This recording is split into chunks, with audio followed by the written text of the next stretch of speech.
The entire room fell silent the instant my mother said it. I wish your sister had been our only child. She didn't lower her voice. She didn't falter. The words came out steady and sharp, as if she had been carrying them for years and finally felt relief in releasing them. We were at a family gathering, one of those forced celebrations where everyone pretends harmony is simply because here is food laid out and relative is watching. Soft music drifted through the background. My sister stood beside her, smiling proudly, like she had just received the award. I laughed at first not because it was amusing, but because my mind refused to process what I had just heard. What? I asked. My father, why did my gaze? He kept looking at Bitch's plate and gave a small shrug. Your sister just turned out better, more responsibly, more accomplished. You know that, My sister folded her arms, wearing a satisfied expression. Here just being honest for once, For a moment, I expected someone to intervene. I an aunt. I an uncle. Anyone. But no one did. That was when reality settled in. This wasn't a joke. Mitzi wasn't anger in the heat of the moment. Mitzi was a truth they had been quietly holding on to for years. Memories flooded me all at once that times my achievements were dismissed, the excuses made for my sister's mistakes while mine were amplified, the forgotten birthdays, the endless comparisons, the constant reminders to be more like her. I swallowed. You don't actually mean that, My mother exhaled impatiently. Why are you always so sensitive? We didn't say we don't love you, You said you wish I didn't exist. I answered. That's not what we said. My father snapped. Stop twisting our words, My sister muttered airily. God, you always make everything about yourself, Something inside me broke down, but not loudly. Not dramatically. Betty fractured quietly and cleanly. In that moment, I understood something both relieving and liberating. They weren't angry. They weren't joking. They weren't going to retract it. This was how they genuinely felt. I glanced around the room, the decorations, the framed family photos lining the walls. In every single one, my sister stood front and center. I was either in the background or missing entirely. I had spent my entire life trying to earn a place at a table that had never been set for me. I'm going to step outside, I said calmly. My mother waved dismissively. Do whatever you need, And one followed. The cold night air struck my face, and I realized that I was trembling not from a sadness, but from clarity. I opened the family group show on my phone. Years of messages scrolled past, requests, criticism, silence when I needed support, noise when they needed favors. I typed a sentence, erased it, typed again. Finally, I wrote, I heard what you said tonight, and I'm done trying to be someone you never chose. I muted the show without waiting for replies. Inside the house, laughter resumed. Dishes clinked. Life continued as if nothing had shifted. But I was already halfway gone. Driving home, I replayed my mother's words repeatedly. Each repetition felt less and made more sense. The truth was, they just wished that night that my sister were their only child they had lived as though she was my entire life. As I pulled into my driveway, I made a decision I had been too afraid to make before. If they wanted one child, I would stop behaving as if I still had parents. Not out of revenge but survival. After that night, nothing exploded. It simply dissolved. There was no apology. And follow-up discussion. Only a deliberate silence, as though pretending nothing had happened was easier than admitting they had crossed a line that could never be undone. They turned into weeks. I stopped reaching out first, a nearly criminal act in our family dynamic. I had always been the peacemaker, the one expected to smooth things over and apologize even when I wasn't at fault. This time, I didn't. The group just stayed muted. My phone remained quiet. At first, the silence hurt more than the words at the party because silence is intentional. And they were choosing it. Then something unexpected happened. I began to breathe easier. Without their constant judgment, my days felt lighter. I stopped replaying conversations. I stopped dreading weekends. The tightness in my chest disappeared whenever my phone buzzed. I focused on my own life, my job, my friends, routines I had neglected while exhausting myself trying to be good enough. One afternoon, my aunt called. I heard things at Tense, she said carefully. Your mom didn't mean it like that. I let out a humorously. Then how did she mean it? A pause. You know how she is. Yes, I did.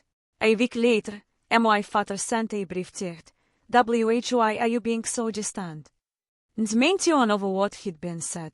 The acknowledgement of the damage. I stared at the message before replying. I'm not distant. I'm respecting what you said. He never responded. Then my sister showed up unexpectedly one evening, standing in my doorway with crossed arms, the same smoke look from the party. You're really dragging this out, she said. I felt almost detached. You didn't defend me. She scoffed. Why would I? They were telling the truth. That was when the final thread snapped. I'm done repeating four scripts, I said. You can't keep their approval. I don't want it anymore. She rolled her eyes.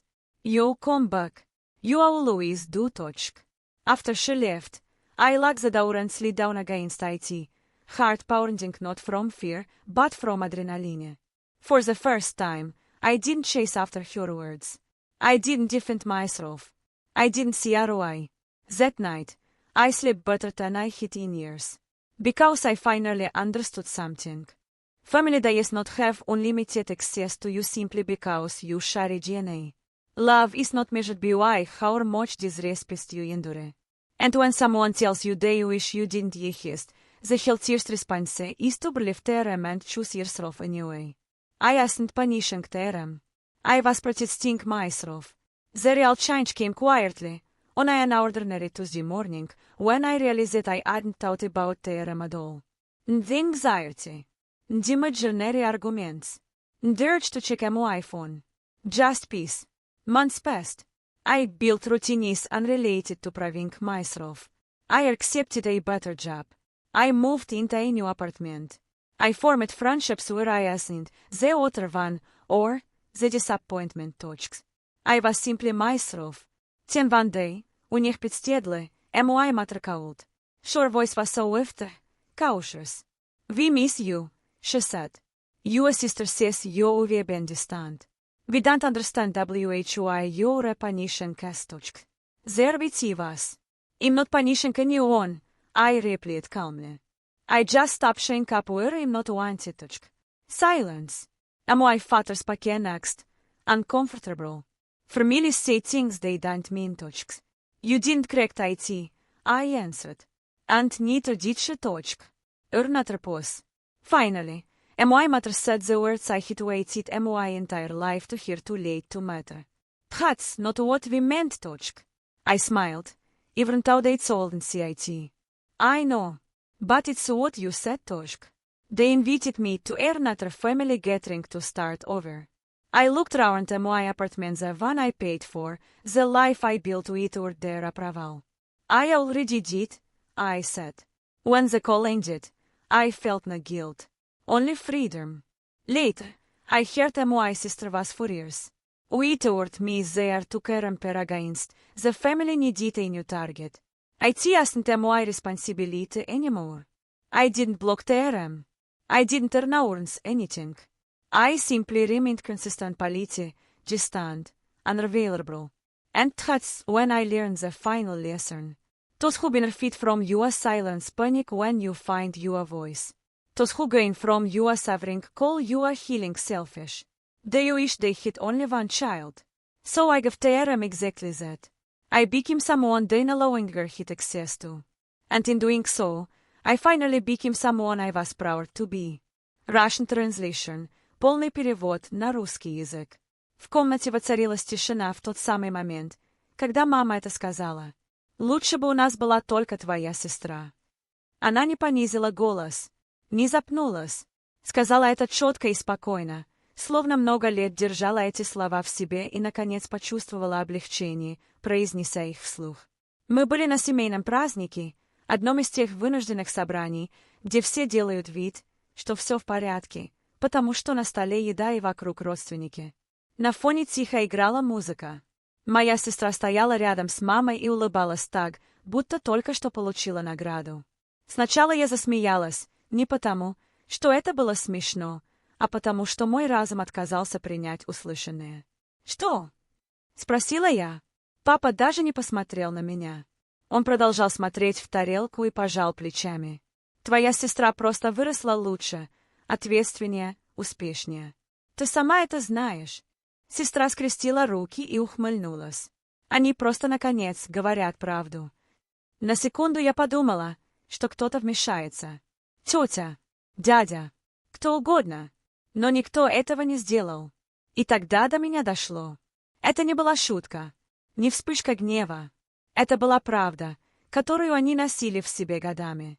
Воспоминания нахлынули разом, как мои достижения обесценивали, как ее ошибки оправдывали, а мои преувеличивали, забытые дни рождения, постоянные сравнения, бесконечные фразы о том, что мне нужно быть больше похожей на нее.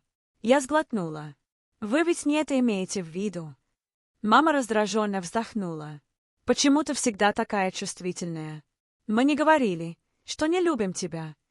Вы сказали, что хотели бы, чтобы меня не было», — ответила я. «Это не то, что мы сказали», — резко перебил папа. «Не переворачивай наши слова». Сестра тихо усмехнулась. «Боже, ты всегда делаешь все о себе». И вот тогда внутри меня что-то сломалось, не громко, не драматично, а тихо и окончательно.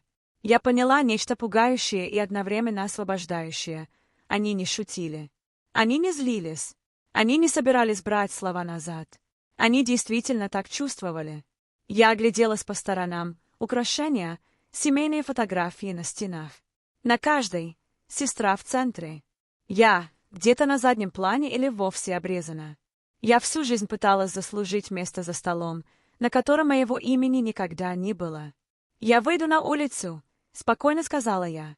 Мама махнула рукой. «Делай, что хочешь». Никто за мной не пошел.